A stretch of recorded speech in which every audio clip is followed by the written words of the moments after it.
दोस्तों, कोई भी बीमारी होने पर हम उसका इलाज तो करते ही हैं, पर सबसे बड़ी चिंता यह रहती है कि इस बीमारी में खाएं क्या। ऐसे कौन से आहार का सेवन करें जिससे जो भी रोग हुआ है वह जल्दी से जल्दी ठीक हो जाए और हमें इस रोग से छुटकारा मिले। तो ऐसी ही एक बीमारी है जिसे आम बोलचाल की भाषा में नज़ला कहा जाता है। कई लोग इसे साइनस भी कहते हैं और इस बीमारी में वाग्भट ऋषि अष्टांग हृदयम के उत्तर स्थान के 20वें अध्याय में कुछ ऐसी चीज़ें बताते हैं जिसका अगर आप खान पान में उपयोग करते हैं तो यह आपका जो पुराने से पुराना रोग है इसे ठीक करने में बहुत ही मददगार साबित हो सकता है।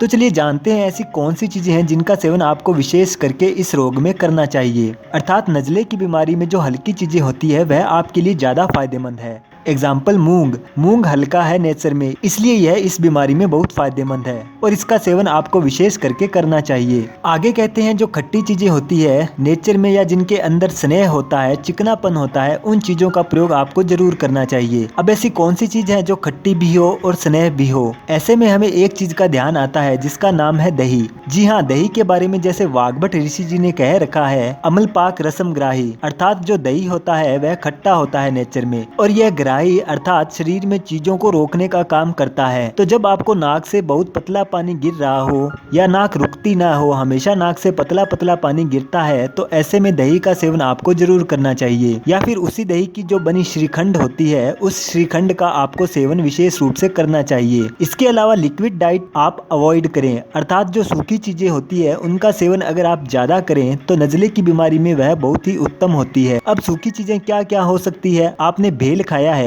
जी हाँ, भेल ज्यादातर सूखा ही होता है। या फिर जो उसके इंग्रेडिएंट होते हैं आप देखेंगे कि सबके सब सूखे ही हैं। उसके अंदर चना होता है, दाल होती है। तो भेल जैसे सूखे पदार्थ हैं उनका अगर आप सेवन करेंगे तो साइनस की बीमारी में यह एक उत्तम आहार है। साइनस की बीमारी में लिक्विड का प्रयोग आप कम मात्रा में करें और जितनी भी सूखी चीजें आपको ध्यान में आती हैं उनका प्रयोग आप ज्यादा से ज्यादा करें। ऐसे में जो भुना हुआ चना है वह साइनस के लिए उत्तम दवा है क्योंकि यह सूखा होता है नेचर में और यह साइनस के रोग में बहुत ही कमाल की दवा है जो कि साइनस के रोग में आपको विशेष करके खाना चाहिए। साथ ही साथ गुड़ एक बहुत उत्तम दवा है। हाँ, अगर आपको बहुत ज्यादा लिक्विड लेने का मन हो तो आप दूध पी सकते हैं जो कि आयुर्वेद में कहा गया है कि साइनस के रोग में उत्तम है। जिन लोगों को दूध लेने से समस्या है या कोई भी लिक्विड या दूध के प्रोडक्ट लेने से उनका नज़ला बढ़ जाता है, उन लोगों के लिए आयुर्वेद का जो त्रिकड़ू अर्थात सौंठ, काली मिर्च और पीपल या फिर जिसे पिपली आयुर्वेद में कहा जाता है, इसका कॉम्बिनेशन होता है जो कि आपको आयुर्वेदिक शॉप में आसानी से मिल जाएगा। तो यह त्रिकड़ू पाउडर डालकर दूध पीना या आप कोई भी लिक्विड ले रहे हैं और आपको यह चिंता है कि मेरा नज़ला बढ़ जाएगा या फिर मेरी नाक से जो पतला पानी आ रहा है उसकी प्रॉब्लम और बढ़ जाएगी, ऐसे में आप उसके अंदर 2 चुटकी त्रिकड़ू पाउडर मिलाकर पिएंगे तो आपकी वह समस्या दूर हो जाएगी।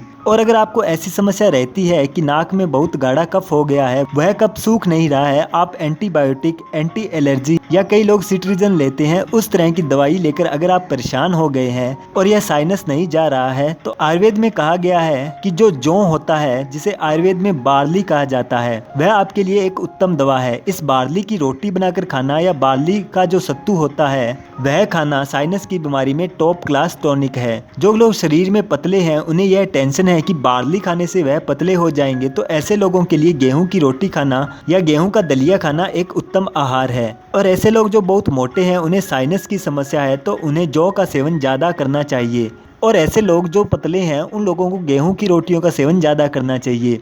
हमने जैसे पहले ही कहा कि दही टॉप क्लास की दवा है इस बीमारी को खत्म करने के लिए। उसमें आप अनारदाना या शहद मिलाकर खा सकते हैं जो कि इस बीमारी के लिए बहुत ही उत्तम आहार माना गया है। साथ ही जो कच्ची मूली होती है वह आपके लिए बहुत अच्छी होती है। कुल्थी, जिसे महाराष्ट्र में कुल्थ कहते हैं, यह कुल्थी की दाल आपको किसी भी किराने की दुकान से आसानी से मिल जाएगी। कुल्थी की दाल को आप उबालकर इसका सूप बनाएं, उस सूप को आप पिए या कुल्थी की दाल का सेवन करें। यह टॉप क्लास की दवा है नज़ला या फिर साइनस के रोग को ठीक करने के लिए। जिन लोगों को एसिडिटी बहुत होती है, अम्ल पित्त की समस्या है, ऐसे लोगों को कुल्थी का सेवन नहीं करना चाहिए। अगर आपको एसिडिटी की समस्या नहीं है तो आप मजे से कुल्थी की दाल का सेवन कीजिए। यह साइनस की बीमारी को भगाने में बहुत ही उत्तम दवा है। पीने के लिए गुनगुने या फिर गर्म पानी का प्रयोग कीजिए, यह बहुत अच्छा है। अगर आप औषधीय पानी पीना चाहते हैं तो दशमूल का जो पाउडर होता है वह पाउडर आप 10 ग्राम 1 लीटर पानी में उबालकर उसे आधा लीटर कर कर दीजिए और दिन भर में आपको जब भी प्यास लगे तो इस पानी को पीना चाहिए 7 दिनों के लिए।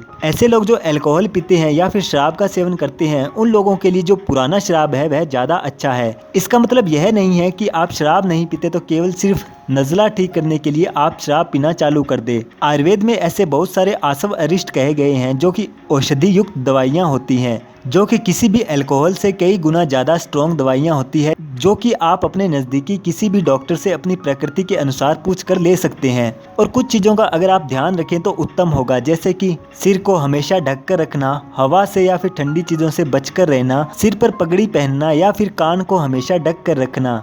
यह सारी चीज़ें आप करोगे तो ऐसा करने से आपकी जो नज़ले की बीमारी है वह बहुत जल्दी ठीक हो जाएगी। इस बारे में वाग्भट ऋषि कहते हैं, हमने यह जो चीज़ें बोली हैं अगर आप उसका पालन करें तो जो भी कफ इकट्ठा है या जो कच्चा कफ जहाँ पर फंसा हुआ है वह पककर निकलने लग जाता है और आपकी यह बीमारी बहुत जल्दी ठीक होने लग जाती है। साइनस के रोग में आयुर्वेद में वाग्भट ऋषि द्वारा बताई गई यह कमाल की चीज़ों का पालन जरूर कीजिए। तो साइनस के रोग में महर्षि वाग्भट के द्वारा दिए गए उस महान ज्ञान को प्रणाम करते हुए हम विदा लेते हैं। तब तक के लिए स्वस्थ रहें, मस्त रहें। आपको इस वीडियो को देखने के लिए बहुत बहुत धन्यवाद।